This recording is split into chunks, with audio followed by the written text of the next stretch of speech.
They were sitting there, all 22 of them, and I looked around and I said, now, if we get caught, what will happen to me? They said, oh, you'll get deported in 24 hours and we'll go to prison for 3 years. I said, you're kidding. How many of you have been in prison for your faith? Out of 22, 18 raised their hands. I thought, no way. And I looked at him and I said, you 22 people, how many people do you oversee? Because they were all of these small group leaders, underground church leaders in the Hunan province. I said, how many, if you counted up all the people under your jurisdiction, how many would it be? And they counted them up and they said, little over 20 million.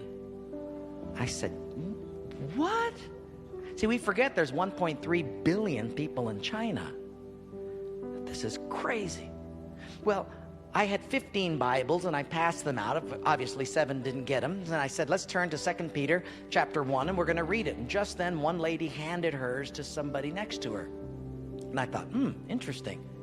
Well, we turned there anyway, and as we started reading it, I understood why she gave it away. She had memorized the whole thing. She just recited the whole chapter. When it was done, I went over to her at a break and I said, you recited the whole chapter. She says, oh yes, I've memorized many chapters. I said, where did you memorize so many chapters? She said, in prison. I said, you have much time in prison. So I said, but don't they confiscate the Bible? She said, yes. So people bring in scriptures written on pieces of paper and they bring it in. So I said, but then if they find that piece of paper on you, won't they confiscate that? She said, oh yes, that's why you memorize it as fast as you can.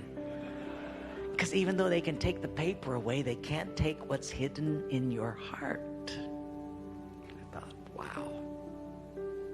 Well, after 3 days, you fall in love with these people. And when it was done, I said, how can I pray for you? I'm going to go back to America. You guys have been just so wonderful. How can I pray for you? They said, you know, Wayne, you guys can gather like this whenever you want to in America. We can't. Could you pray that one day we'll be just like you? And I looked at him and I said, I will not do that. Big incredulous eyes looked at me and they said, why? I said, because you guys rode a train for 13 hours to get here. In my country, if you've got to drive more than an hour, people don't come. You sat on a wooden floor for 3 days. In my country, if people have to sit more than 40 minutes, they leave. You sat not only here for 3 days on a hard wooden floor, but you did it without air conditioning. In my country, if it's not padded pews and air conditioning, people don't often come back. In my country, we have an average of 2 Bibles per family. We don't read any of them. You hardly have any Bibles, and you memorize them from pieces of paper. I will not pray that we become like, you become like us, but I will pray that we become just like you.